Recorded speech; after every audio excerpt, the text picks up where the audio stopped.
I'm Liz Faublas, and this is Currents. We'll look back at the week when the Health and Human Services mandate took effect and how a small Catholic family scored a victory against the government. Plus, Bishop DiMarzio gives us some tips on staying focused on our faith during these hot and sticky days of summer.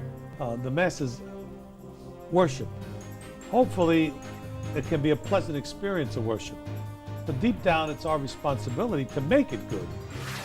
And there's no business like show business as a local theater group revives a legendary Broadway musical. It really comes across. They have so much enthusiasm and a love for what they're doing that it's going to be a lot of fun.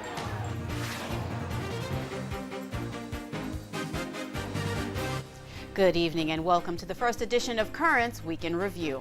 Every Friday throughout the month of August, we'll be bringing you a wrap-up of the news of the week and a second look at some of the more popular features we showed during the week. Now, of course, the story of the past week has been the implementation of the controversial HHS mandate in President Obama's new health plan.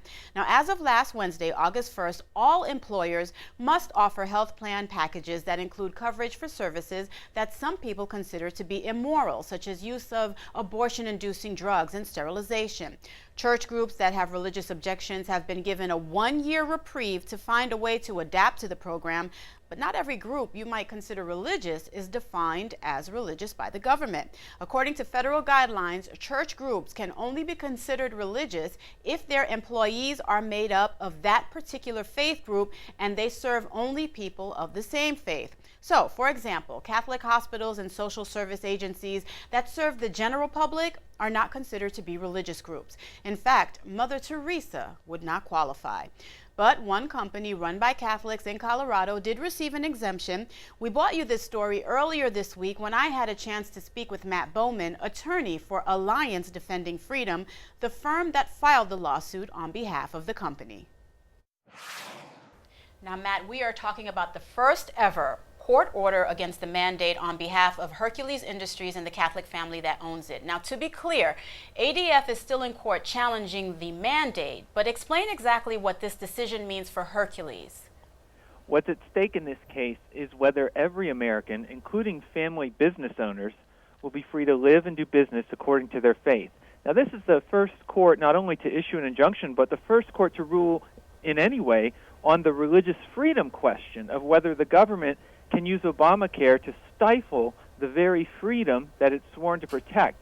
And what happened in this case is this Catholic family that has run this business for over 50 years in Colorado and treats its employees very well, just didn't want to have to choose between their faith and their way of earning a living when they ran their employee insurance plan.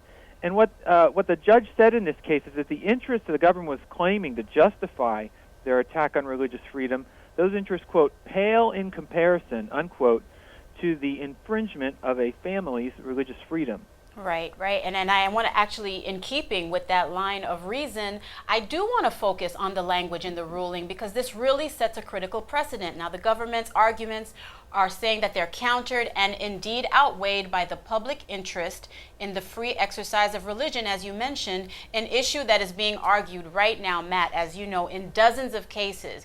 You have other cases pending, so I understand you can't discuss the details, but this surely must bode well for the other cases. It certainly does. Again, this is the first judge to consider the question of can this HHS mandate through Obamacare, can it be used to attack religious freedom in really a way that disregards the principles of religious freedom that our country was founded on? That's what all of the different kinds of people in these cases have been upset about, that the government is imposing this mandate through Washington bureaucrats really in a disrespectful way towards religious freedom. And what the judge did in this case is he reined it in. He said, no, the government has to pass the highest level of legal test if it's going to burden religious freedom in our nation, and it doesn't even come close to passing that test in this case. This Catholic family has as much right to practice their religious beliefs as anyone else, and the government cannot force them to choose between their faith and earning a living, or really can't force anyone to choose between their faith and serving their community. Now, quick reaction from you, Matt. The lawsuit, Newland versus Sebelius, was filed on April 30th in U.S. District Court for the District of Colorado. Were you surprised by how quickly the case was settled and like right before the August 1st implementation of this law? Well, we had asked for the court to rule this fast, and we were very grateful that the judge took a very thoughtful approach. He had been reading briefs on this case for 2 months, really, since June when we started filing these. But after that thoughtful approach of his, after he had an oral argument where I went to Colorado and Alliance Defending Freedom argued in open court on this question, he decided that at the end of the day, these crippling penalties against this family business, just because they don't want the federal government to force them to violate their faith, those outweigh these alleged interests that the government has in disregarding religious freedom. Now, Matt, as you know, 2 other cases have been dismissed on the grounds that they did not make a case that the government's health care law will have an adverse effect. Now, with the understanding that all these cases may differ from state to state and that there is a subjective nature to the lawsuits in terms of large companies versus individuals, what was it specifically about Hercules and the Newlands that solidified this decision in your favor? Well, what people don't know about those other 2 cases is those judges never ruled on the religious freedom question. All they said was, you filed your case too early, come back next year. But in this case, the federal government was admitting that it was going to crack down on the faith practice of the Newland family because they were in a business. They're not nonprofits, they're a family business. And so the judge said, all right, you don't have to come back next year. We need to decide now, can the federal government use Obamacare to crush the religious freedom that it's supposed to be protecting? And his initial reaction is, no, it can't. Matt, can you quantify for us exactly what the financial burden the Newlands were expecting had this decision not gone in their favor? Yeah, this is an extremely burdensome law on the practice of faith and religion. It would have fined the Newland family $100 per day per employee, and they have over 250 employees. It would have fined them and subjected them to lawsuits solely because they provide generous compensation to their employees. They provide a generous health plan with generous benefits for pregnancy and women's wellness. They just don't want to include abortion-inducing drugs and contraception in the plan. And it was going to force the Newlands to choose between 2 poison pills, either abandon their faith or be subject to these massive and intense penalties. And that's why Alliance Defending Freedom came alongside the Newland family for free to represent them in this case. And if people want to learn more about it, they can go to our website, alliancedefendingfreedom.org, to learn more about this case and how they might be able to support our work. All right, Matt, thank you very much. That's the perfect last word. Thank you so much for joining us. And I'm pretty sure we're probably going to be talking to you again sometime in the near future. But thank you for your time today. Thank you. You're welcome. And when we come back, we'll speak with the director of another group made up of priests that the government doesn't consider to be Catholic, right after this.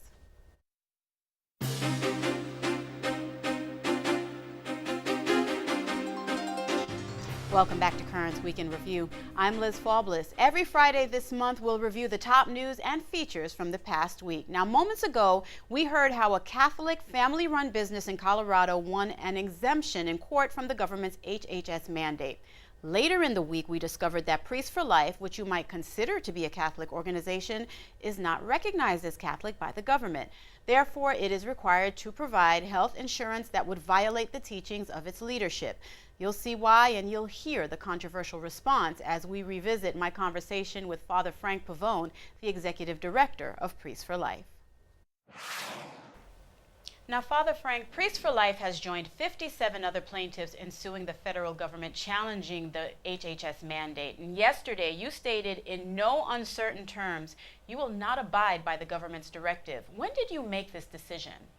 Well, actually, we made that decision right from the very first moment we became aware of the mandate. And we were told, of course, back in the early part of this year that the administration was going to give a year for those who had religious objections to, quote, adapt to the new rule. And first of all, we don't qualify for the exemption. That's another story. But secondly, we said right away to the administration back in February, we don't want the year. We don't need a minute to consider this because we don't adapt to injustice, we oppose it. And so we were actually one of the very first groups to launch a lawsuit against this mandate. We filed ours in early February, and so we are actually the fourth of the 24 lawsuits involving 58 plaintiffs. And so and our case is moving along through the courts, and that's what we're doing. And Father, help us understand this. Now, the mandate enforced starting on August 1st deals only with non-religious entities with religious objections, to put it as simply as possible without watering it down. Priests for Life do not qualify for the year that the government has offered certain groups to adapt to this mandate. How is that so? Yeah, it sounds strange, doesn't it? Well, first of all, the administration says that religious groups are those that serve primarily just those of their own faith. But we, in saving lives from abortion, are serving everybody, people of every faith and some of no faith at all. So we don't make that distinction in our outreach to the public. That's one factor. Another factor is, and this is more for the legal experts to comment on, but this all involves sometimes some very complicated analysis of the particular structure of the organization, the particulars of their insurance plan, et cetera, et cetera. And in analyzing all of that, our legal team has come to the conclusion that we are not under the exemption, so that for us, the mandate has taken effect already as of August 1st. Now, Father, you're looking at hefty fines coming forward. How do you plan on dealing with the financial fallout from this decision, should you have to pay those fines? Well, we're not going to pay them. I mean, the government can send us all the paperwork at once, but they're not going to get one penny because the money that's been given to us has been given by people who want to see an end to abortion, not paying for it in any way, shape, or form. So, no, we're just not. We're just going to say sorry. We haven't got any money for you, and then they're going to have to make the next decisions. Now, we don't know how these fines are going to be, what's going to happen in that regard. But there's even a more troubling aspect of this is that even as of now, before any fines are imposed, if we had not made the statement we made yesterday, clearly saying that we're not going to obey this, then we run the risk of giving scandal, losing our moral integrity, because people are, under the understanding, okay, the mandate has started, and if they hear just silence from groups like us, then they're going to say, oh, well, maybe they're finding a way to go along with it or to compromise with the government, and we want to make it clear that's not the case. Father, who did you consult before making your decision? Do you have the backing of the Bishop of Amarillo? Do you have the backing of the USCCB? Who did you speak to before you made such a decisive decision? Well, of course, we have been following very closely everything that the bishops have been saying and having many conversations with individual bishops, and really we're all on the same page that, as the bishops have said in their own document on religious liberty recently issued, that sometimes these situations get so bad, and when legal remedies do not work, when the effort to communicate with the administration does not work, and the bishops have expressed frustration with both of those areas, then sometimes these things call for conscientious objection, and that, of course, is what we're doing. So our response was made first of all with an eye on, what are the teachings of the church and what are the bishops saying specifically, and of course, again, they're on this very same page. And then secondly, of course, dealing with our own internal structure, all of our board of directors, our legal advisors. We have several legal teams, as a matter of fact, that deal with different aspects of our work. And really, it was beautiful to see everyone's on the same page. Every single member of the board of advisors, of our staff, of our legal advisors, we're all agreed that this is not only the best remedy, but really the only one, because the government is being so intractable on this matter that they're really calling the shots in the sense that they're leaving us no option. Father, you have been National Director of Priests for Life for many, many years. In that time, have you ever been faced with such a difficult decision to make that affects so many people? How is your staff reacting? Well, actually, they're reacting very positively. In a sense, it's been actually a very easy decision. Not easy in the consequences that will result, but easy in the discernment, because we have always said, we're following the biblical injunction. We must obey God rather than man. And although some people have been saying, this religious liberty fight is, now we're dealing with an unjust law that we're going to have to conscientiously object.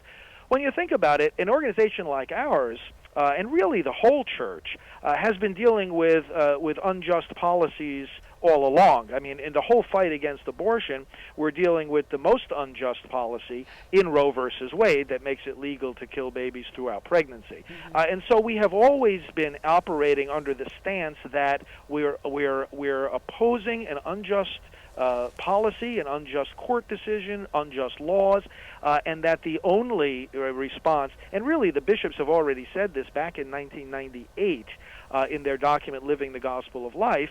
They said, these unjust policies, not only do they not bind us, but we have a duty to disobey them. And so really this is an outgrowth of a long-standing position. Father Frank, I'm so afraid we have to leave it there. There's so much more I'm looking forward to covering, which only means we're going to have you back on. But, absolutely. But for now, I do thank you so much for being with us and sharing this with us. It's my pleasure. Thank you. Thank you. We'll be back after this short break. Coming up, we go into the deep as Bishop DiMarzio explains how summer and spirituality go hand in hand. It should be a law we're following. We should want to go to Mass, to be with the Eucharist.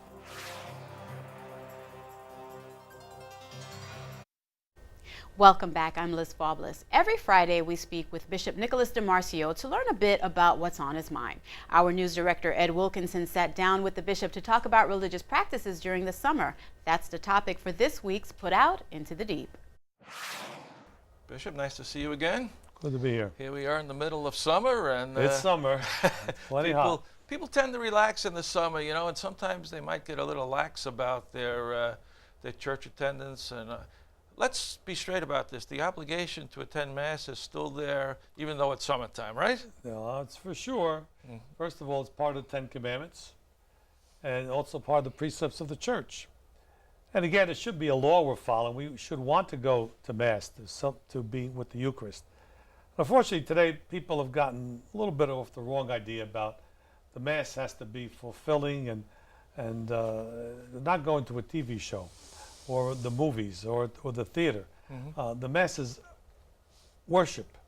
Hopefully, it can be a pleasant experience of worship. But deep down, it's our responsibility to make it good, Certainly, you talk to the young people, and say, it's boring, they're bored with everything.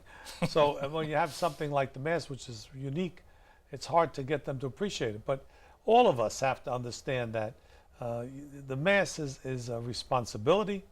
It's a great act of faith that we have to take very seriously. I remember Chesterton wrote this once. It was interesting. He said, when I go to Mass, and he's back in the last century, when Mass was not entertaining, he says, I find the most annoying priest I know, the one who fidgets during Mass and maybe isn't a good celebrant, because then I know it's up to me to make it an act of worship. I don't depend on the priest. Well, that's a paraphrase of what he said, but that's true. It's not, you be entertained. You're supposed to be worshiping yourself. You're supposed to put yourself into it. So that's we have to relearn, I think. Right. People have to bring something to the altar themselves when they come in. Exactly.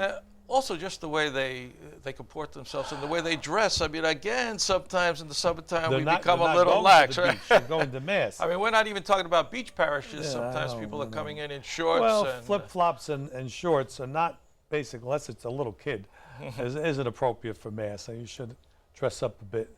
Most of the churches are air-conditioned, thank God. So it isn't a major problem, sweating through a long, long Mass. But people have to use their heads. I used to say, well, how would you dress in a doctor's office? Well, that doesn't work anymore. People go You know, you wouldn't say where you're going. I mean, you know, you're not. Or the way you go to the theater. People Yeah, don't right. dress Yeah, for that that's either, all- anyway. You can't. There's no parallel. Yeah. A lot of special events in the summertime, and you know, it's like again, it's not a vacation, and we have a couple of big feast days. Our Lady of Mount Carmel is a big one for you. That's and right. Yeah. I know you go to a number of places. You celebrate right. in Newark. You celebrate here. Be 3 masses that day. One the day before in Newark, my old parish, Lady of Mount Carmel Parish. We have a healing mass that night. The next morning at Lady of Mount Carmel in Brooklyn, which is really the parish feast. They really celebrate it with outside processions, 2 processions, 3 processions, and mass in all the languages. And then at night I'm going to the Carmelite Monastery for their feast day, obviously. So I'll have a lot of devotion to Lady of Mount Carmel that day. And then in August we have the feast of the Assumption. That's right. And that's a holy day of obligation. Although I'm not sure if it is this year. I should have looked that up. What is it, on Monday? I think it's on a Monday, and it Oh, might on not be a Monday holy then, day. But right. that's an important feast also. Very much so. When I was down in South Jersey in the Camden Diocese, they had a tradition. They called it the Wedding of the Sea, where the bishop would bless the ocean at actually 3-4 places.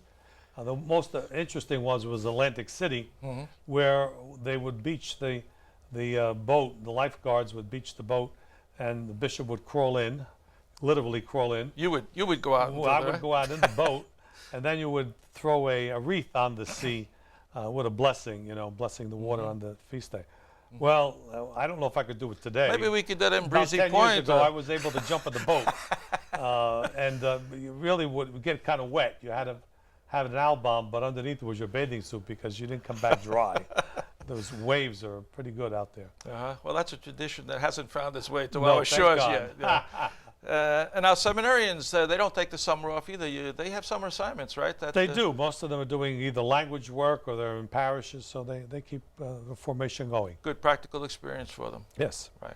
Well, enjoy the rest of your summer, I Bishop. will. Thanks You so too. much for being with us. Good to be here. We'll be back after the break. When we come back, we'll lighten things up a bit as we visit a teen club in Queens that is ready to pull up the curtain on its summer spectacular. The parents love it. The relatives all love it, seeing their kids up on stage, no matter how big or how small the part. They just like seeing their kids involved with something bigger than they are.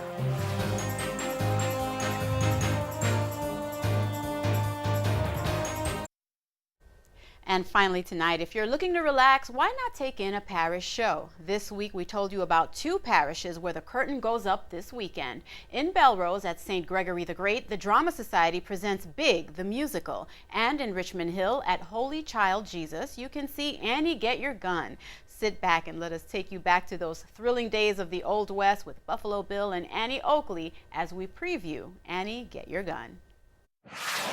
My name is Kevin McCauley, and I'm the director down here at Teen Drama. The production is Annie Get Your Gun, with music by Irving Berlin.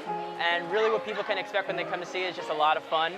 One of the great things about this show is that there's a lot of large dance numbers, which is, we really look for shows that can get all the kids engaged. We have so many kids down here, it's important to pick shows that have strong ensembles.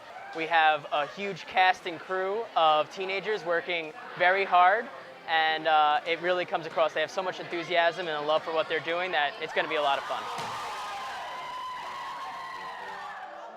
It was always a huge part of kind of being a member of the parish is that everyone sees the show. It doesn't matter if you have a child in it or who you are, is that you come to see the show.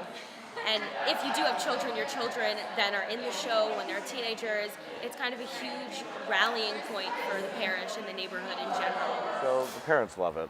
The relatives all love it, seeing their kids up on stage, no matter how big or how small the part. They just like seeing their kids involved with something bigger than they are. A lot of the parishioners look forward to this every year. We sell out. We set up 330 seats. I'd say at each show we sell out 300 of them.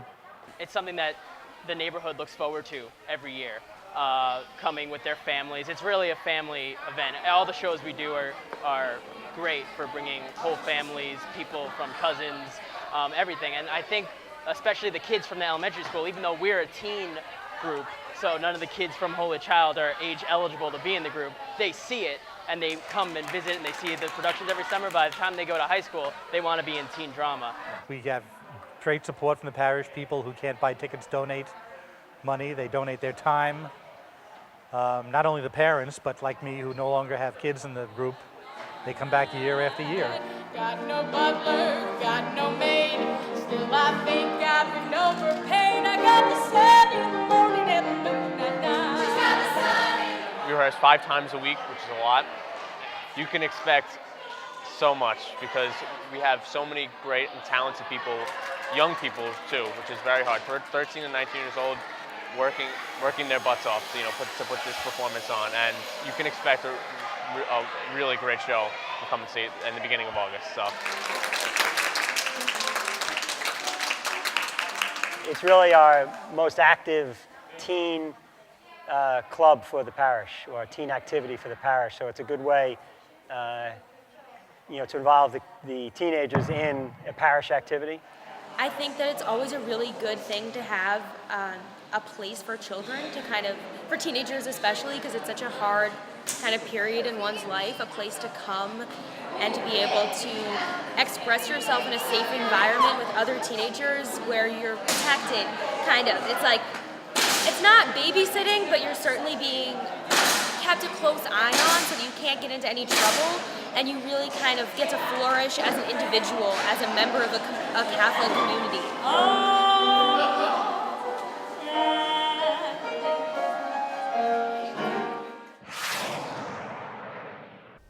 Well, that's our look back at the week that was. We'll be back on Monday with the latest headlines and updates. Be sure to visit us online at currentsny.net, and you can also follow us on Twitter. Look for us there at CurrentsNY. For all of us here at Currents, I'm Liz Faubles. We leave you with more from the rehearsals for Annie Get Your Gun. Have a great weekend. Check